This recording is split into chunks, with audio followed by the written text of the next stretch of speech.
Buen día, mi nombre es Raquel Vega Ramos, vengo de la Universidad Autónoma de Campeche y el día de hoy les voy a presentar el tema que es difusión, ósmosis y transporte pasivo a través de la membrana,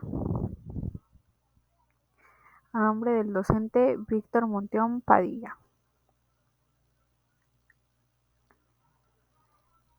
Bueno, el contenido de esta presentación es qué es la difusión, qué es la ósmosis, los tipos de moléculas que intervienen en el transporte pasivo para la alimentación de la membrana. Bueno, para empezar, el paso de los elementos de las sustancias entre ambos compartimentos se realiza mediante la barrera lipídica y las proteínas de transporte de la membrana celular. Existen dos procesos básicos del transporte a través de la membrana celular. En este apartado, el LIC significa líquido intracelular y el de la derecha, LEC, que es líquido extracelular. Empezamos por la difusión. Bueno, para empezar, la difusión es un proceso en el que las partículas se mueven de una región de alta concentración a una de baja concentración hasta que se alcanza un equilibrio. Es un fenómeno natural que ocurre debido a la energía cinética inherente de las moléculas y no requiere energía adicional en forma de ATP. Bueno, tenemos dos tipos de difusión, que es la difusión facilitada y la difusión simple. Bueno,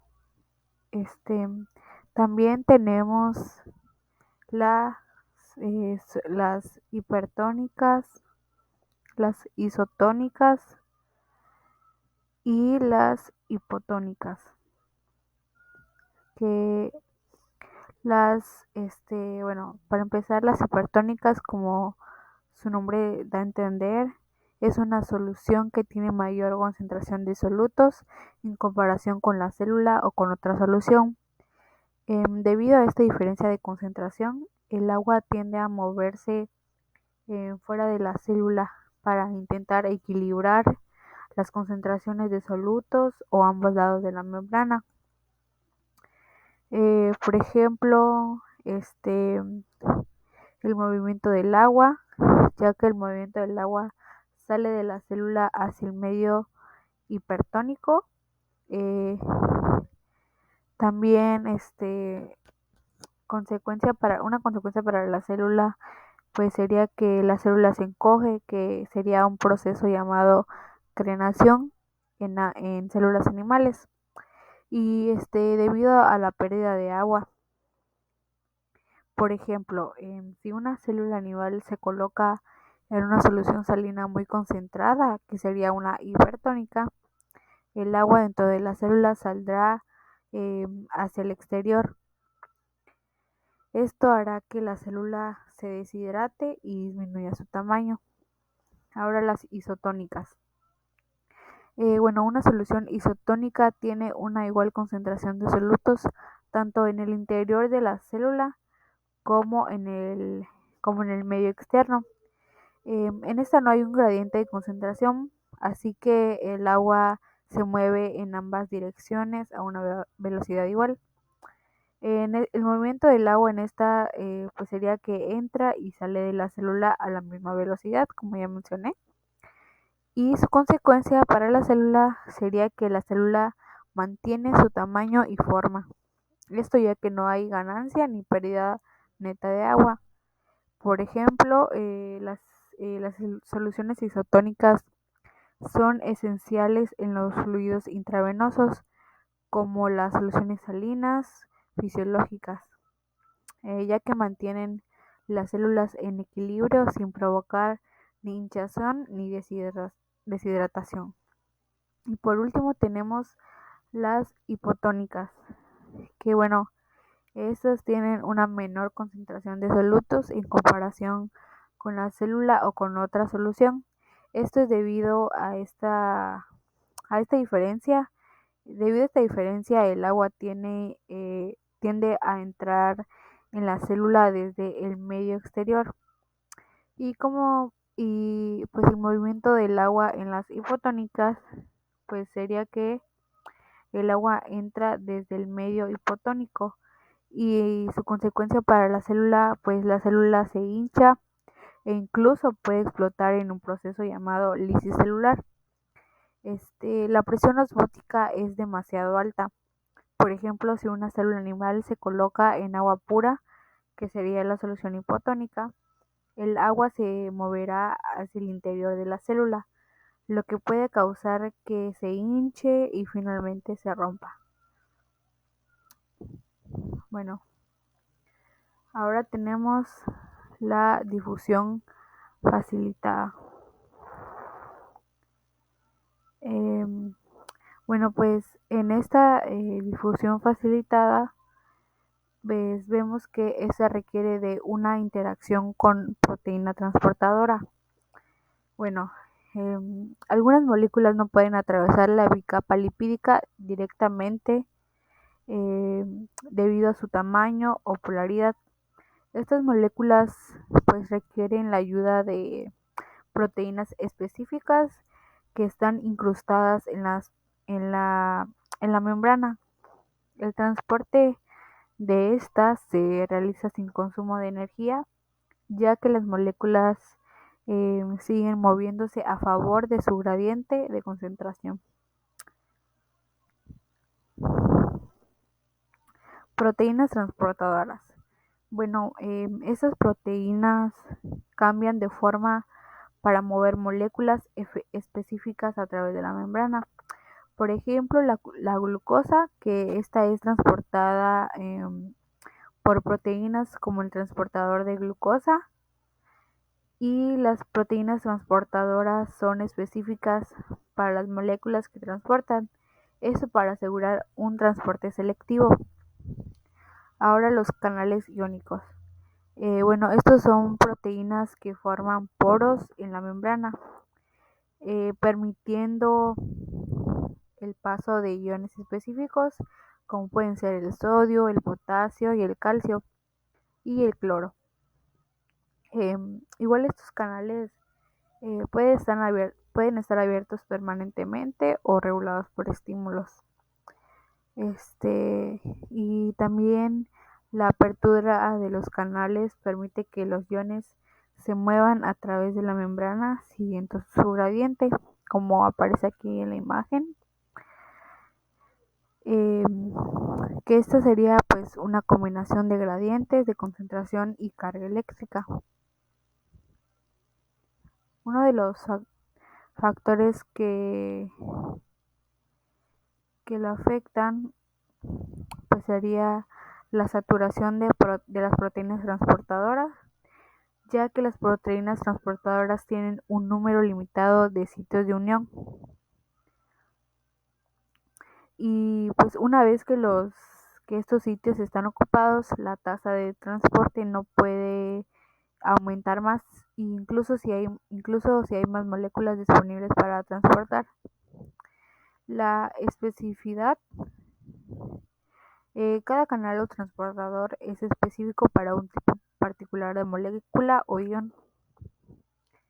Y la competencia, si hay varias moléculas que pueden utilizar el mismo canal o transportador, pueden competir entre sí afectando la tasa de transporte de cada molécula.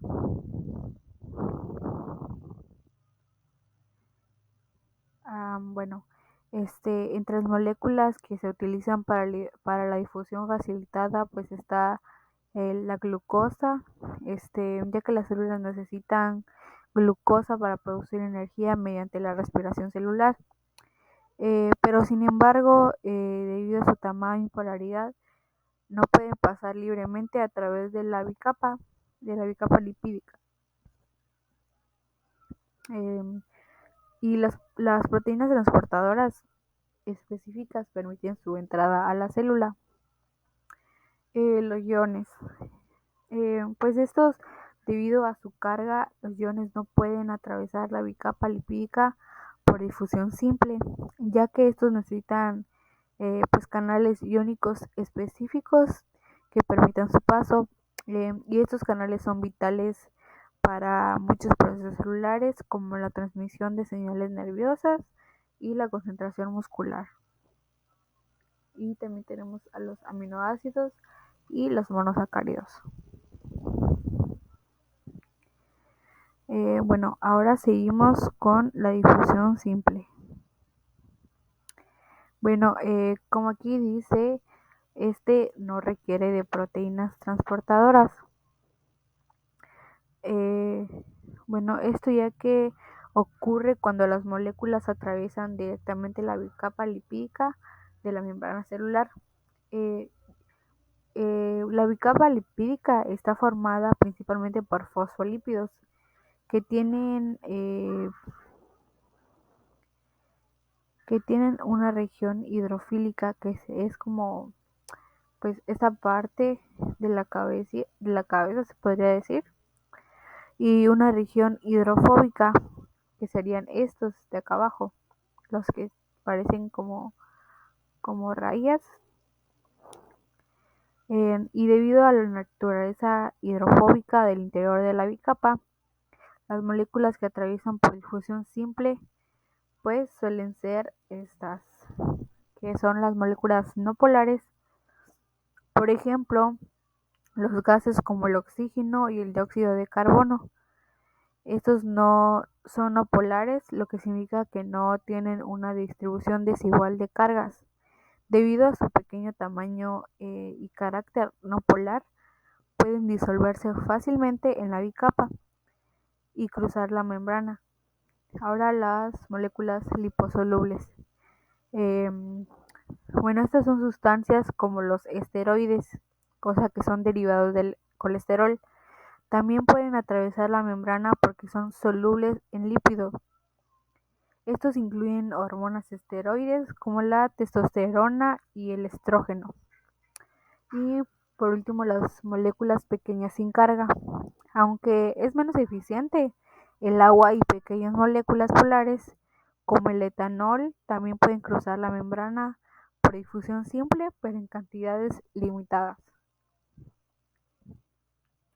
Bueno, uno de los factores que lo afectan pues es el gradiente de concentración, ya que cuando mayor es la diferencia de concentración entre dos lados de la membrana, mayor será la tasa de difusión. Luego tenemos el tamaño molecular, ya que las moléculas más pequeñas atraviesan la membrana con mayor facilidad. La solubilidad de lípidos, las moléculas polifílicas, o sea que son solubles en grasa, atraviesan la bicapa lipídica más fácilmente. Y el espesor de la membrana. Una membrana más gruesa puede reducir la tasa de difusión. Bueno, ahora vamos con el siguiente tema, que es la ósmosis. Bueno, para empezar con la ósmosis, las moléculas de agua son bastante abundantes y pequeñas, y estas pueden atravesar membranas mediante un proceso de difusión denominado ósmosis. Este proceso es completamente pasivo, como dice acá, ya que no utiliza energía metabólica y pues puede ser mejor comprendido en términos de concentraciones de solutos. También hay que recordar que el soluto pues es la sustancia que se disuelve en un disolvente, que por lo general es un sólido, pero que también puede ser un líquido o un gas que se disuelve en una sustancia líquida. La ósmosis depende del número de partículas de solutos presentes no en su clase. Se sabe entonces que las diferencias de concentración de solutos pues entre una molécula y su medio circundante determinan si el agua se desplazará al medio extracelular o al interior de la célula, o viceversa, si dos soluciones diferentes están separadas por una membrana de fosfolípidos, ya que permite el pasaje del agua. Aquí podemos ver el espacio intracelular y el extracelular y los fosfolitos que permiten el pasaje del agua. Eh, pero, pero no de estos solutos, las moléculas de agua viajarán a través de la membrana hacia la solución con mayor concentración de solutos. La ósmosis celular entonces sería el paso de indicio al que, pues, como aquí dice, pues, que, o sea, la combinación de estos, pues, del solvente y de la solución dan paso, pues, al 20, que por lo general es agua, a través de la membrana semipermeable que no permite el paso de solutos sin gasto de energía, y desde una región donde la concentración de solutos es menor a una región donde la concentración de solutos es mayor. Igual hay que recordar que aquí no van a pasar los solutos de un lado a otro, aquí van a pasar, lo que van a pasar son las moléculas de agua de un al lado a otro. Como aquí dice, es menor concentración, mayor concentración. Los fosfolípidos son los que van a dejar que el agua entre al espacio extracelular. Y bueno, vamos con la siguiente. Bueno, aquí tenemos dos ejemplos. Supongamos que, bueno, esta es la región 1 y la región 2.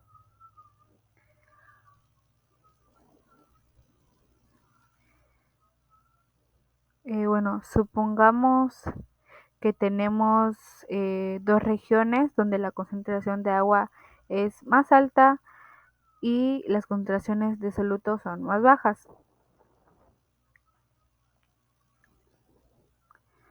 Ok, bueno, y en esta la cantidad de solutos es más alta desde hacia donde, o sea, por ejemplo, si esta es la concentración más alta y esta es la concentración menor, entonces ¿hacia dónde crees tú que viajaría el agua correcta? Pues sería desde la región 1, ya que, o sea, de la región 1 a la región 2. Eh, ya que teniendo en cuenta eh, lo anterior que habíamos dicho de la carga positiva y la carga negativa, eh, ya el agua viajará a través de la membrana hacia la solución con mayor concentración de solutos. Otro ejemplo, tenemos nuevamente dos regiones con la misma concentración de agua, pero la región 1 tiene mayor cantidad de solutos que la región 2. Entonces, ¿desde dónde hacia dónde viajaría el agua? Pues claro que sería desde la región 2 hacia la región 1, precisamente porque, como lo mencionamos anteriormente, el agua viajará desde la región donde hay menor cantidad de solutos hacia la región donde hay mayor cantidad de solutos. Ya que quedó claro con estos dos ejemplos, vamos a continuar.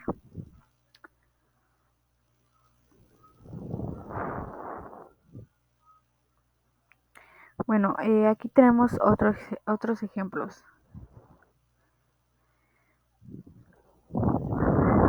Bueno, según las concentraciones de solutos, los medios o soluciones se pueden clasificar en isotónicos cuando ambos tienen las concentraciones de solutos iguales, en hipertónicos cuando la concentración de solutos es mayor con respecto a la solución con la que se compara el hipotónico, cuando la concentración de solutos es menor con respecto a la solución con la que se compara. Y aquí pues es importante que se haga referencia a las soluciones que se están comparando. Por ejemplo, bueno, ya que quedó claro, ¿no? De que pues el isotónico tiene una concentración igual, el hipertónico una mayor y el hipotónico una menor. Bueno, por ejemplo, yo tengo dos soluciones, ¿no? Hipotéticamente. Bueno, estas dos soluciones están separadas por una membrana semipermeable que permite el paso de los frutos de ese ejemplo y que además de eso tienen la misma cantidad de agua. La primera tiene mayor cantidad de solutos que la segunda. Por ejemplo, si nos preguntamos qué tipo de soluciones con respecto a la segunda, ¿qué dirías? O por ejemplo, si nos preguntamos pues qué tipo de solución es la segunda con respecto a la primera, pues la respuesta sería la misma. Esto ya que pues no la primera con respecto a la segunda sería una solución hipertónica, que es esta que traemos acá, ya que como dijimos eh, es la que deja pasar los fosfolípidos, los fosfolípidos dejan a pasar al agua, que es el H2O, ya que pues como acá vemos en el ejemplo, esa tiene una mayor concentración de solutos, y mientras que la segunda, pues con respecto a la primera, sería una solución eh, isotónica, porque tiene menor concentración de solutos.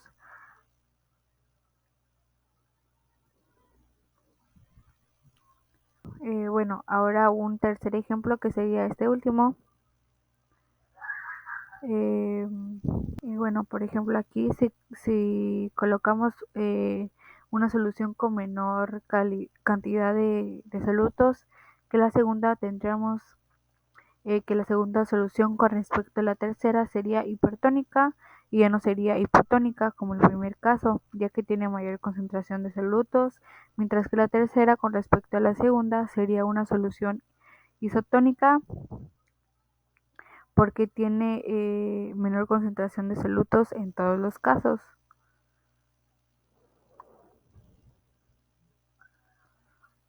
Esto sería, aquí tenemos el ejemplo que esa sería la solución hipotónica, perdón, eh, esto es de acá.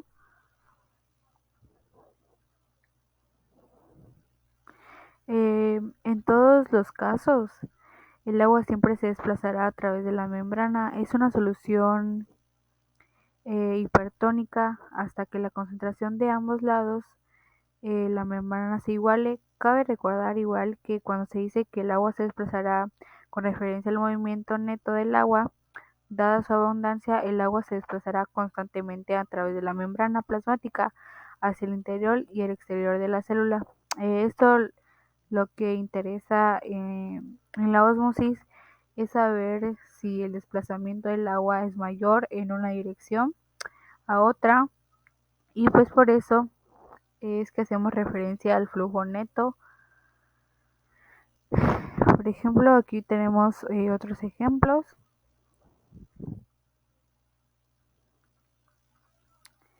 Bueno, igual hay que recordar que la membrana que separa el medio intracelular del medio extracelular es una membrana semipermeable que no permite el paso de solutos de estos ejemplos hipotéticos.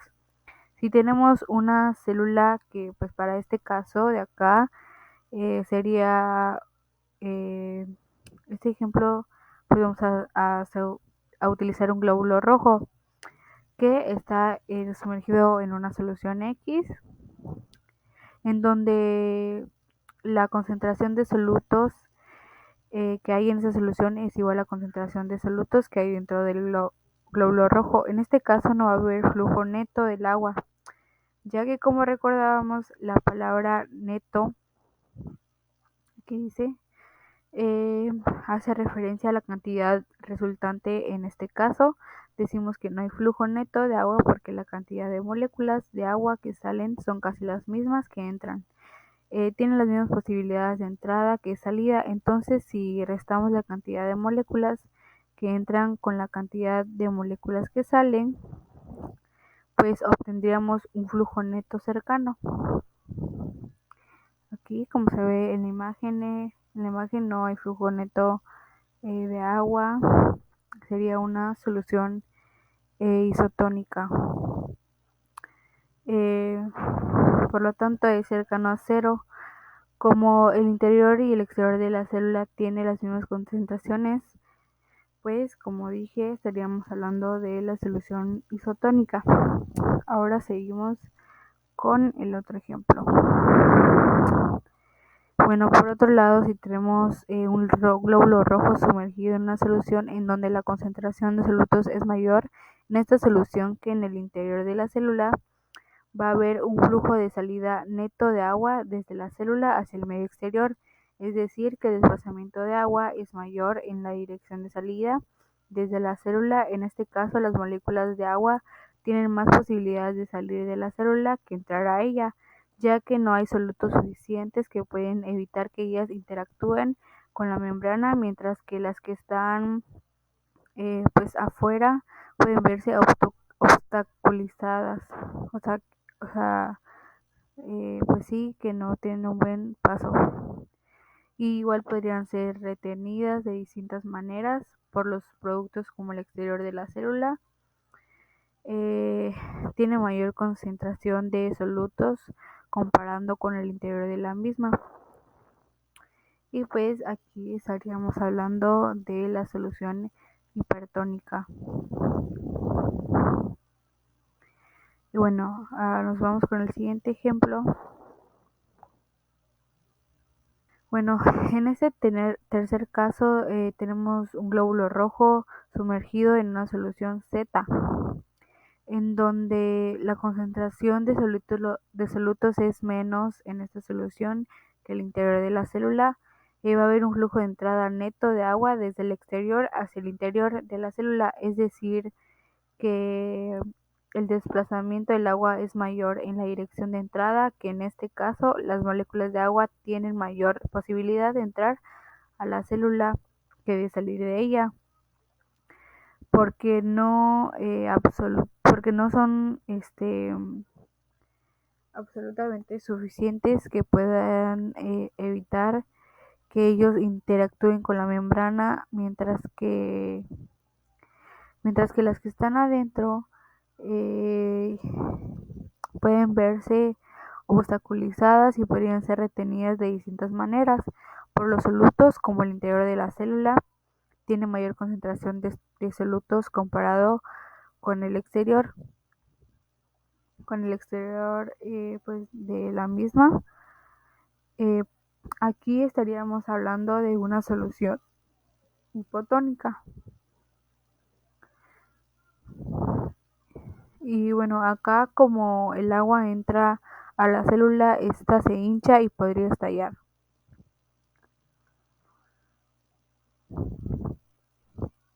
Bueno, nos vamos con este. Por último, hacemos una pequeña referencia de las células animales, las células de las plantas, las arqueas, las bacterias, los hongos y algunos protistas eh, que tienen paredes celulares que limitan su volumen y les impiden estallar.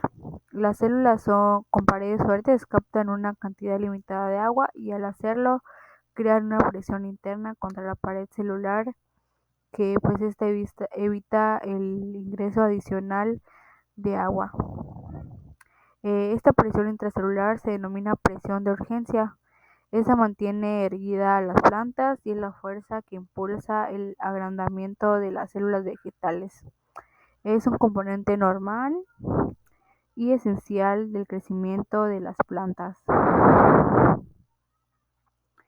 Y pues bueno, acá tendríamos un ejemplo en una célula normal, que esta sería una solución isotónica, ya que tiene pues cantidades iguales de solutos y de agua. Esta sería la hipotónica en una célula turgida o hinchada, y la hipertónica. Bueno, ahora vamos con el siguiente tema, que es el transporte pasivo. No, el transporte celular es el intercambio de sustancias a través de la membrana plasmática o celular, la cual presenta una permeabilidad selectiva, pero, pues, o sea, esto quiere decir que las membranas biológicas permiten que algunas sustancias, pero no otras las atraviesen, como vemos aquí en el ejemplo. Algunas sustancias las pueden atravesar y otras que no se permiten. Pero otras, como no las atraviesan, pues hay dos procesos con diferencias fundamentales, por los cuales las sustancias a través de membranas biológicas. El primero se denomina transporte pasivo,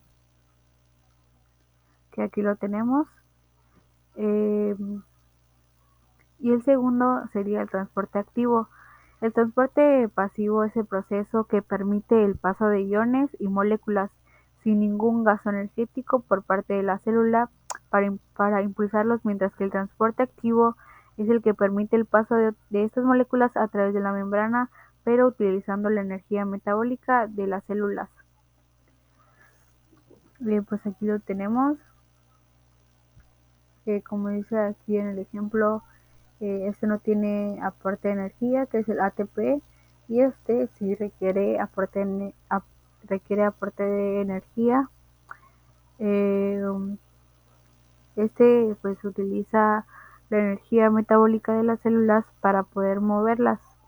Y aquí pues hay que aclarar algo, y es que eh, no significa que no se involucre energía en el transporte pasivo. Lo que pasa es que la energía se usa, en este caso, se encuentra en las propias sustancias y en la fuerza motriz generada por la diferencia de concentraciones de estas mismas sustancias que hay, que hay y afuera de la membrana. Es por esto que decimos que el transporte pasivo no requiere gasto energético por parte de la célula.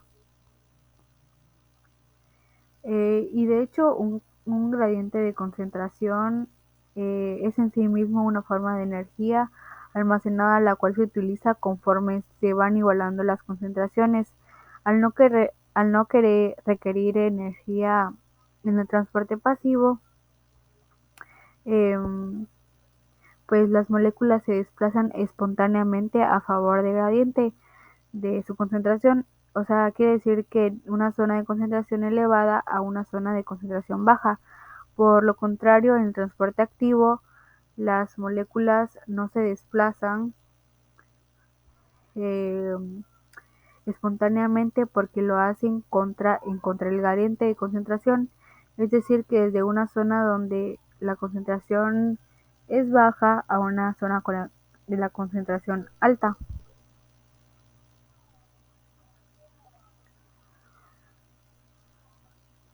Bueno, aquí está, como mencioné, que el transporte aquí es espontáneo y aquí no es espontáneo. Eh,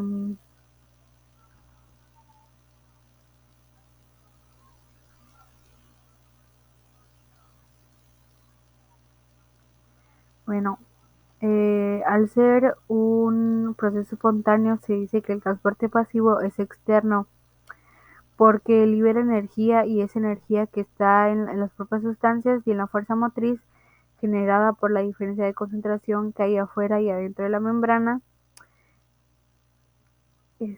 Pues esta hace uso en el proceso de transporte, y cuando ya no la necesitan se libera y cambia de una forma a otra. Por ejemplo, puede ser liberada en forma de calor. Esto, en estos términos termodinámicos, significa que la energía libre final de la sustancia es menor a la energía inicial, o sea, es la energía que había en las sustancias inicialmente y se liberó.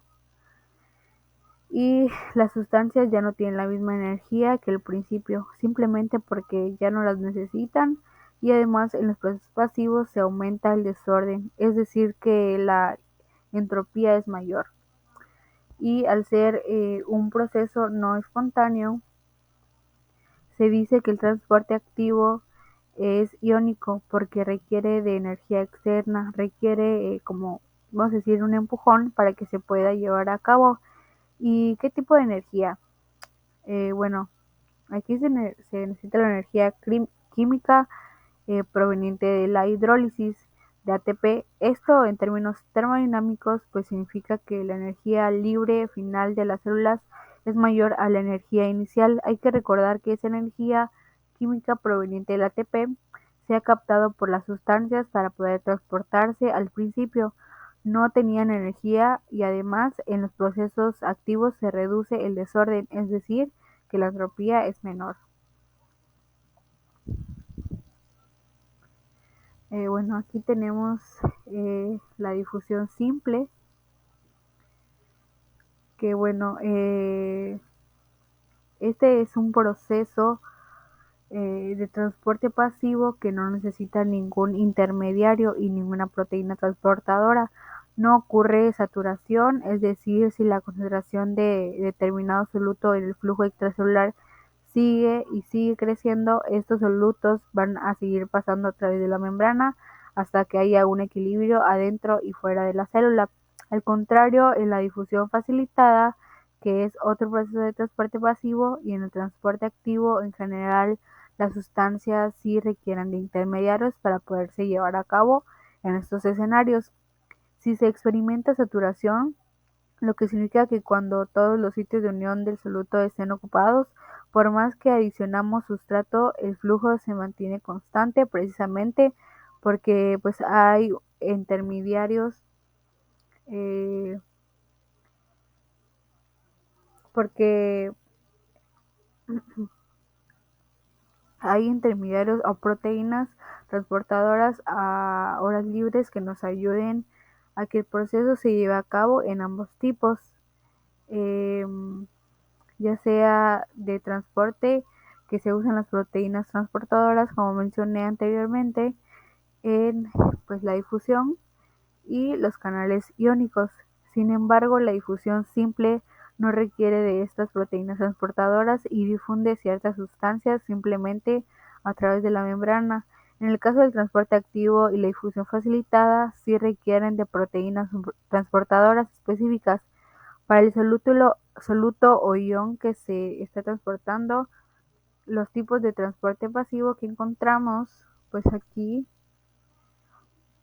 son la ósmosis, la difusión simple y la difusión facilitada, que son en el transporte pasivo, y en el transporte activo encontramos el primario y el secundario.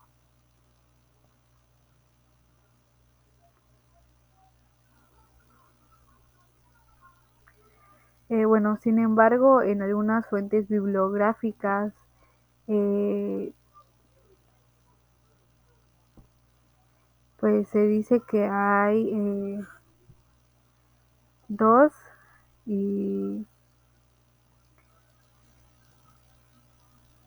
que son la ptosis y laxos.